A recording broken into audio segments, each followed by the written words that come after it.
Hello friends, जीवन की सच्चाई चैनल में आप लोगों का स्वागत है।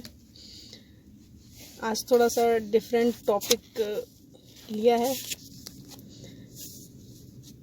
आजकल जो टाइम चल रहा है, एक ग्राम प्रधान के चुनाव का टाइम है। बहुत से लोग चुनाव लड़ना चाहते हैं, लेकिन उनको पूरी जानकारी नहीं होती है और इसकी डेट्स भी आ चुकी हैं।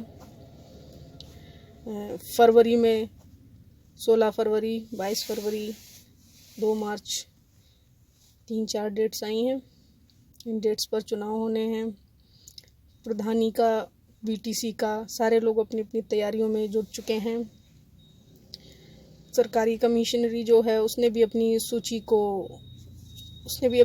को निकाल दिया है। लोग अपनी अपनी वोटर लिस्ट भी ले चुके हैं, देख रहे हैं, कार्रवाई कर रहे हैं। तो आप लोगों को आज इस वीडियो में हम यही बताने वाले हैं कि एक ग्राम प्रधान के चुनाव की क्या प्रक्रिया होती है और अगर कोई लड़ना चाहता है तो कैसे लड़ेगा, क्या क्या उसको करना पड़ सकता है। इसके लिए कोई ऐसी एजुकेशन की आवश्यकता तो नहीं होती कि आपको इतनी एजुकेशन होनी चाहिए।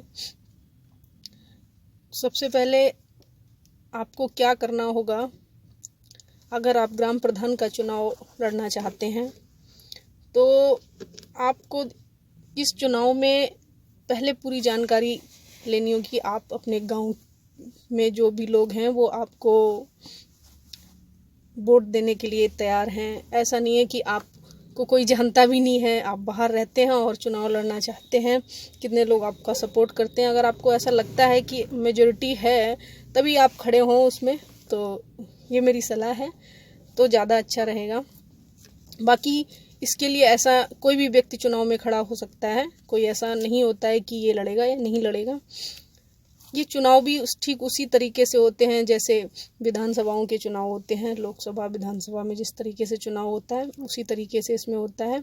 हर 5 साल के बाद चुनाव ये होता है और ठीक अधिनियम जो सूचना जारी की जाए जैसे उसके बाद ही आचार संहिता लागू भी हो जाती है। इसमें भी जैसे ही ये चुनाव की डेट्स आती हैं उसके बाद ये लागू कर दी जाती है। तो अगर आप लड़ना चाहते हैं तो इसमें सबसे पहली जो प्रक्रिया होती है, आपको एक पर्चा दाखिल करना पड़ता है। एक निर्धारित समय पर एक डेट डिसाइड होती है कि इस डेट पर आपको अपना पर्चा भरना होगा। उस पर्चे में आपका अपना डिटेल और उसके बाद आपको एक चुनाव चिन्ह दिया जाएगा, जिस चुनाव चिन्ह को लेकर आपको अपना प्रचार शुरू करना होगा। और प्रचार किस लिए करना होगा कि गांव में जो भी लोग आपको वोट देंगे उन लोगों को ये पता होना चाहिए कि आप चुनाव लड़ रहे हैं और आपका चुनाव चिन्ह ये है। तो प्रचार इसीलिए किया जाता है कि आपका चुनाव चिन्ह क्या है, आप किस चुनाव चिन्ह से लड़ रहे हैं और आपको वोट अगर डालेंगे लोग तो क्या पहचान है उसकी। और इसकी भी एक प्रचार की भी तिथि, समय सीमा होती है, तब तक प्रचार करना होता है।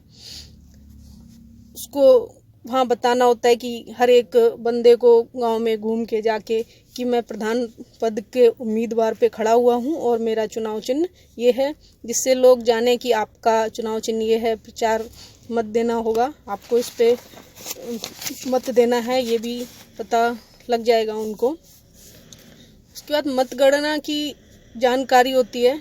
चुनाव चिन्ह होने का मतगणना, जो भी मेंबर्स खड़े हुए थे उस चुनाव में, तो उनकी डिटेल्स निकल के आती है कि इसके वोट ज़्यादा हैं। जिसके भी वोट ज़्यादा होते हैं उस बंदे को प्रधान घोषित कर दिया जाता है, निर्वाचित कर दिया जाता है, उस ग्राम का प्रधान बना दिया जाता है। और जो निर्वाचित, जो वहाँ पे सदस्य को एक निर्वाचन अधिकारी जो होता है उसके द्वारा एक प्रमाण पत्र भी दे दिया जाता है कि आप आज से इस ग्राम के प्रधान हैं। तो ये एक छोटी सी प्रक्रिया है। अगर कोई चुनाव लड़ना चाहता है तो बहुत ही सिंपल है, कोई इसके लिए ऐसा नहीं है एजुकेशन की आवश्यकता है। बस हाँ, आपको अपने जिस एरिया में चुनाव लड़ना है अपने गांव से जहां से भी लड़ना है वहां आपको अपनी मेजॉरिटी देखनी है, आपके कितने वोट्स हैं। हाँ, आपको वोटर लिस्ट भी, अभी जो न्यूज़ है वोटर लिस्ट भी आ चुकी है। वोटर लिस्ट में कुछ एक टाइम दिया हुआ है करेक्शन का, वो भी चल रहे हैं। तो अगर आप लड़ना चाहते हैं तो इसकी प्रक्रिया बहुत ही सिंपल है और आप चुनाव लड़ सकते हैं।